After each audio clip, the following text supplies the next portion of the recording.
Você já sentiu que algo que era seu por direito escapou por entre seus dedos? Aquela promoção que era praticamente sua e de repente foi para outra pessoa. Aquele relacionamento que tinha tudo para dar certo e se desfez sem explicação. Aquela paz, aquela alegria que você costumava ter e que hoje parece uma memória distante. Você ora, você busca, você jejua, mas sente como se suas respostas estivessem presas em algum lugar, como se houvesse uma barreira invisível entre você e a sua bênção. Se isso ressoa em sua alma, preste muita atenção. O que vou te revelar hoje não é apenas mais uma mensagem de esperança. É um manual de guerra, uma lição de autoridade espiritual que vai te ensinar a identificar, confrontar e forçar a devolução de tudo o que foi roubado da sua vida. Hoje, você vai aprender a anatomia do roubo espiritual. Você vai entender por que a meia-noite é o horário mais estratégico para a guerra e como transformar sua oração em um decreto judicial no tribunal do céu. E o mais importante, você receberá um passo a passo, uma arma poderosa para forçar bruxas, feiticeiros e todo o principado das trevas a devolver não apenas o que roubaram, mas a restituir 7 vezes mais. Esta é a hora da virada. Antes de mergulharmos nesta revelação profunda, se o seu espírito já testifica com esta verdade, deixe o seu like neste vídeo para que esta mensagem chegue a mais guerreiros que precisam dela. E me diga nos comentários de qual cidade ou país você está se levantando para esta batalha. Quero saber de onde o nosso exército está se erguendo. Escreva aí. Eu leio cada comentário e sinto a força da nossa comunhão. Feito isso, prepare seu espírito. Vamos começar. Parte 1. O diagnóstico do roubo, a prova bíblica e o método do inimigo. Muitos crentes vivem uma vida de perdas inexplicáveis e se conformam pensando: acho que não era da vontade de Deus. Mas eu estou aqui para te dizer que essa mentira é uma das armas mais eficazes do inimigo para te manter paralisado. Existe uma vasta diferença entre algo que não é da vontade de Deus e algo que foi legalmente liberado por ele, mas interceptado e roubado no caminho. A prova disso não está em uma teoria, está na palavra. Vamos abrir nossas Bíblias espirituais em Daniel, capítulo 10. Preste muita atenção nesta logística espiritual. Daniel estava orando e jejuando por 21 dias, buscando uma resposta de Deus. Ele estava aflito, buscando entendimento. E o que aconteceu? No final dos 21 dias, um anjo finalmente aparece a ele. E a primeira coisa que o anjo diz é chocante. Em Daniel 10, versículo 12, ele diz: Não temas, Daniel, porque desde o primeiro dia em que aplicaste o teu coração a compreender e a humilhar-te perante o teu Deus, são ouvidas as tuas palavras, e eu vim por causa das tuas palavras. Pare e pense nisso. A resposta não foi enviada no 21º dia. Ela foi liberada no primeiro dia. A ordem de Deus foi imediata. Mas então, por que a demora? O anjo explica no versículo 13: Mas o príncipe do reino da Pérsia me resistiu por 21 dias. Aqui está a revelação que muda tudo. Havia uma entidade espiritual, um príncipe da Pérsia, uma força demoníaca territorial que se colocou no caminho para roubar a resposta de Daniel. Foi uma batalha nos céus. A bênção já tinha o nome de Daniel, já tinha sido despachada do trono de Deus, mas foi sequestrada no meio do caminho por um ladrão espiritual. Isso desmascara a ideia de que toda perda é vontade de Deus. Muitas das suas perdas, da sua demora, da sua frustração, não são a vontade do Pai. São o resultado de um roubo espiritual que você não sabia como combater. A sua cura, a sua libertação financeira, a restauração da sua casa, muitas dessas coisas já foram liberadas, mas estão retidas em uma batalha que você precisa aprender a lutar. Se Daniel tivesse desistido no 10º dia, ou no 20º, ele morreria pensando que Deus não o ouviu, quando na verdade a sua bênção estava a apenas uma perseverança de distância. Agora a pergunta é: como esse roubo acontece de forma tão invisível hoje na nossa vida? O inimigo se modernizou. Ele não age apenas com ataques frontais. Ele opera através de sequestros sutis de virtudes. Imagine que no mundo espiritual existem depósitos, cofres das trevas, onde bruxos e feiticeiros a serviço de principados aprisionam aquilo que eles roubam de você. Eles não roubam apenas o seu dinheiro. Eles roubam a virtude da sua prosperidade. Eles não roubam apenas sua saúde física. Eles roubam a virtude da sua vitalidade. Eles roubam sua alegria, sua inteligência, seus dons, sua paz conjugal. Eles pegam essas virtudes e as trancam, deixando você com o casco vazio, vivendo uma vida de esforço sem resultado. E como saber se isso está acontecendo com você? O seu espírito te avisa, muitas vezes através de sonhos. Você já sonhou que estava sendo perseguido e não conseguia correr? Que estava preso em um lugar e não achava a saída? Já sonhou perdendo objetos de valor, como sua carteira, sua aliança, seus documentos? Já viu dinheiro voando para longe de você? Ou animais estranhos carregando coisas que pertenciam a você? Isso não é sua mente cansada. Isso é o seu espírito te mostrando uma fotografia do mundo espiritual. São flagrantes de roubos em andamento. Esses espíritos ladrões agem como cobradores de dívidas ilegais. Eles sequestram o que é seu por direito e, pior, usam a sua própria virtude roubada contra você, para te manter em um ciclo de derrota. A sua inteligência roubada é usada para te trazer confusão mental.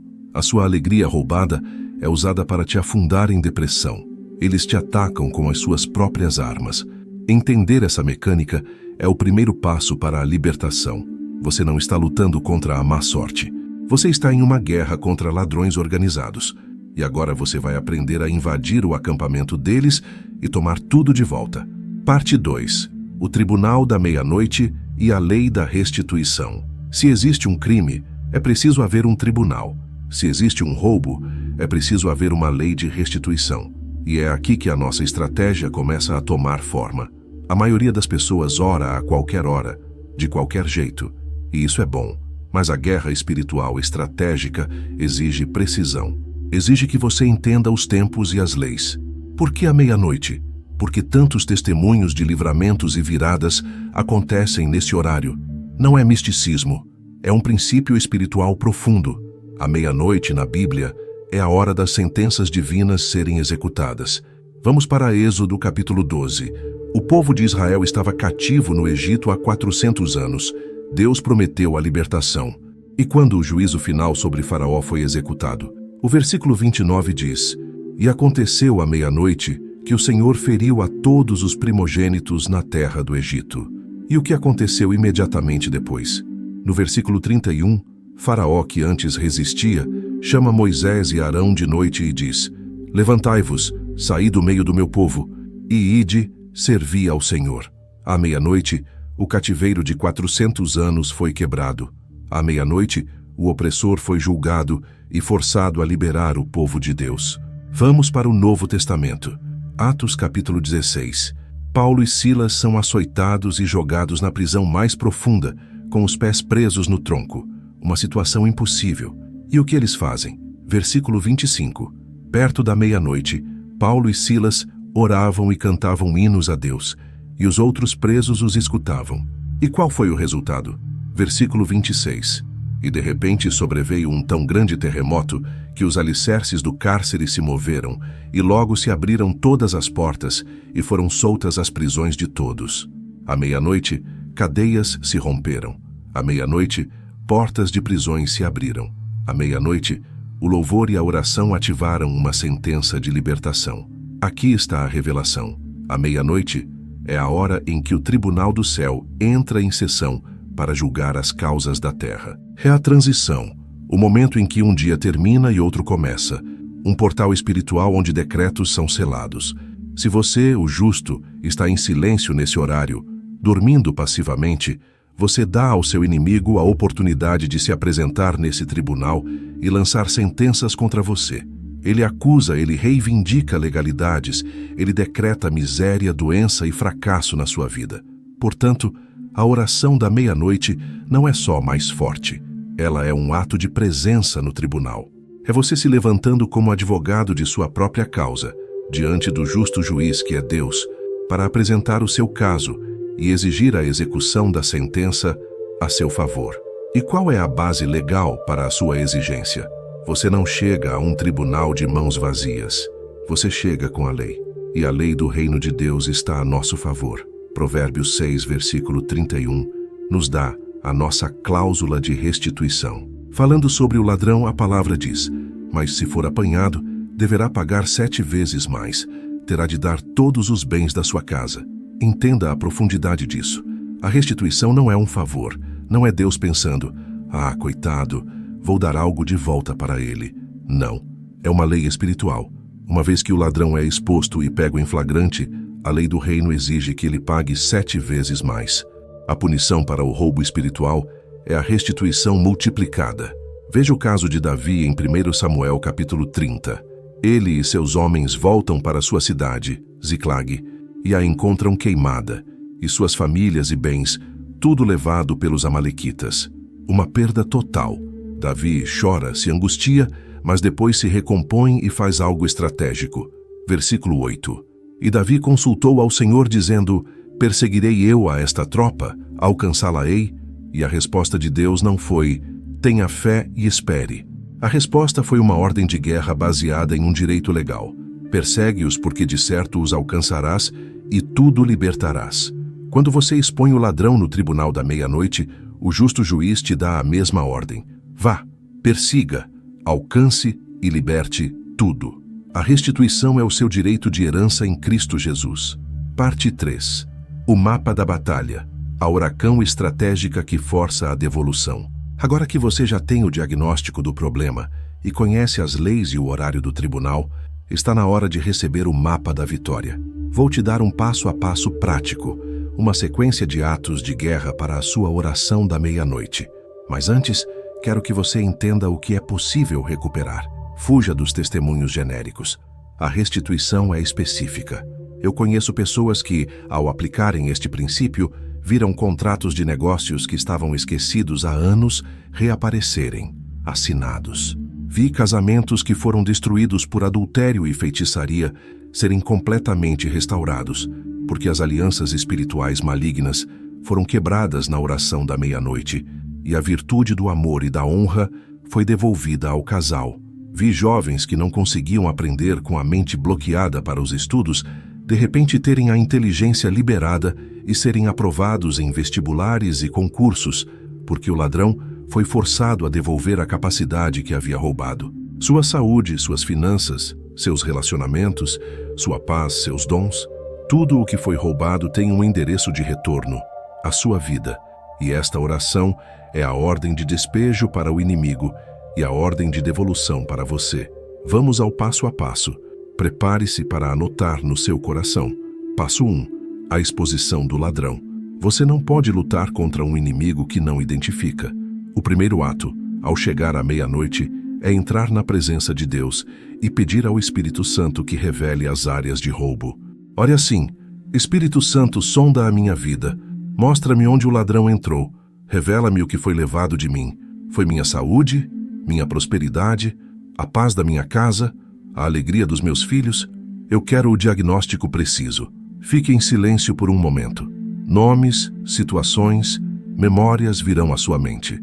Isso é o Espírito Santo te entregando o dossiê do crime. Passo 2. O ato profético de abertura do tribunal. Com o dossiê em mãos, você precisa abrir a sessão. Não comece pedindo. Comece declarando sua autoridade. Diga em voz alta: à meia-noite, na autoridade que me foi conferida pelo sangue de Jesus, eu abro o tribunal do céu. Eu me apresento diante do justo juiz, o Deus Altíssimo, e apresento a minha causa. E coloco o diabo e seus agentes, bruxas, feiticeiros e espíritos ladrões no banco dos réus. Esse ato de fé estabelece a cena no mundo espiritual. Passo 3. O confronto direto e a acusação. Agora, seja específico. Use as informações que o Espírito Santo te deu. Confronte o ladrão, diga: eu te acuso, espírito de miséria, por roubar as minhas finanças e oportunidades. Eu te acuso, espírito de enfermidade, por roubar a minha saúde e a minha vitalidade. Eu te acuso, espírito de contenda, por roubar a paz do meu casamento. Eu te nomeio, eu te exponho e te declaro culpado diante do tribunal de Deus. Nomeie tudo o que foi roubado. Seja detalhista. Quanto mais específico, mais preciso é o golpe da sua espada. Passo 4. O decreto de restituição com base na lei. Após a acusação vem a sentença. E quem profere a sentença é você, com base na palavra. Decrete com autoridade. Com base na lei de Provérbios 6:31, eu decreto que você, ladrão, está pego em flagrante, e a sentença do justo juiz é restituição em 7 vezes.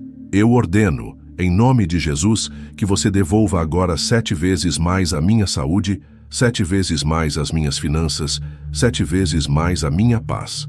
Com base em Joel 2:25, eu decreto a restituição dos anos que o gafanhoto consumiu. O tempo que foi roubado, a alegria que foi roubada, a juventude que foi roubada. Eu ordeno a restituição. Agora, passo 5. O selo do louvor que abala a prisão. Depois de decretar a sentença, não termine em silêncio. Faça como Paulo e Silas. Eles não ficaram quietos depois de orar, eles cantaram. O louvor é o selo do seu decreto. É a sua confiança na execução da sentença. Comece a adorar a Deus, a cantar um hino de vitória, a glorificar o nome de Jesus. Enquanto você louva no mundo espiritual, o terremoto da libertação está acontecendo. As grades dos depósitos onde suas bênçãos estavam presas estão tremendo. As correntes estão se quebrando. O louvor sela a sua vitória e libera o poder executor de Deus. Parte 4. A constância e a promessa da restauração completa. Uma pergunta importante. Eu fiz isso uma noite. Tudo vai voltar de uma vez? Entenda uma coisa, guerreiro, guerreira. Assim como Daniel teve que perseverar por 21 dias contra uma fortaleza espiritual, alguns dos maiores roubos da sua vida estão guardados por fortalezas que precisam ser bombardeadas com constância. O inimigo resiste a crentes ocasionais. Ele sabe que se aguentar 1 ou 2 ataques a pessoa desiste, mas ele foge, ele entra em pânico diante de um guerreiro constante. Por isso, eu te desafio a entrar em um ciclo de guerra. Faça esta oração da meia-noite por 7 noites seguidas. O número 7 na Bíblia representa a perfeição, a conclusão de um ciclo divino. 7 dias Josué marchou ao redor de Jericó. No 7º dia, as muralhas caíram. As suas 7 noites de decretos constantes no tribunal da meia-noite vão erodir, trincar e finalmente demolir as muralhas que prendem as suas bênçãos. Não desista. A constância é a arma que quebra a resistência mais obstinada das trevas. E qual é a promessa final? Para o que estamos caminhando? Não é apenas para voltar ao ponto onde você estava antes do roubo. Deus é um Deus de restauração abundante. Veja a vida de Jó. Ele perdeu tudo: filhos, bens, saúde, uma perda total. Mas ele perseverou. E no final, em Jó 42, versículo 10, a palavra diz: E o Senhor virou o cativeiro de Jó, quando orava pelos seus amigos, e o Senhor acrescentou a Jó em dobro a tudo quanto antes possuía. Não foi uma devolução simples, foi uma restituição em dobro. E a promessa de Joel 2, versículos 25 e 26, é para você hoje. E restituir-vos-ei os anos que comeu o gafanhoto, a locusta e o pulgão e a lagarta, o meu grande exército que enviei contra vós. E comereis abundantemente e vos fartareis. E louvareis o nome do Senhor vosso Deus, que procedeu para convosco maravilhosamente, e o meu povo nunca mais será envergonhado. Deus está prometendo não só devolver o que foi comido, mas os anos que foram consumidos. Ele vai acelerar o tempo a seu favor. Ele vai te dar uma restauração tão visível, tão abundante, que a vergonha da perda será completamente apagada da sua história. Não é sobre ter um pouco de volta. É sobre uma restauração completa, visível e gloriosa. A revelação foi entregue. A estratégia está nas suas mãos. A decisão de mudar a sua história é sua. Não trate este vídeo como mais uma informação. Trate-o como um chamado para a ação. Hoje, à meia-noite, o Tribunal Celestial estará em sessão. A sua cadeira de autoridade está esperando por você. Não durma antes de entrar nesse tribunal. Não adie a sua libertação. Esta oração, este decreto, não pode esperar. Enquanto você se prepara para orar, saiba que cadeias já estão começando a tremer. Enquanto você decreta, o inimigo está sendo notificado judicialmente para soltar o que é seu. E para selar esta decisão no mundo espiritual, eu quero que você use os comentários abaixo como um altar de declaração. Não é apenas um comentário, é um ato profético. Declare com fé e autoridade esta frase: o ladrão foi pego, e a ordem é restituição total em nome de Jesus. Ao escrever isso, Você não está apenas digitando palavras, você está publicando o seu decreto de vitória. Você está notificando o mundo espiritual que você tomou posse da verdade e que a sua temporada de perdas acabou. Use também este espaço para conversar com a nossa comunidade, para contar suas experiências, para encorajar outro guerreiro. Seja a luz na vida de alguém hoje. E se esta palavra te fortaleceu, se te deu armas para a guerra, inscreva-se no canal para receber conteúdo diário como este, que te equipa e te posiciona para a vitória. E compartilhe este vídeo. Seja o anjo que leva a estratégia de libertação para alguém que, como Daniel, está esperando por uma resposta que foi roubada. Lembre-se, você não foi criado para viver de migalhas, aceitando as perdas que o inimigo impõe. Você foi criado para reinar em vida, para desfrutar da herança abundante que Cristo conquistou na cruz. Vá para a sua meia-noite com fé, com autoridade e com a alegria da vitória que já é sua. A sua virada começa hoje.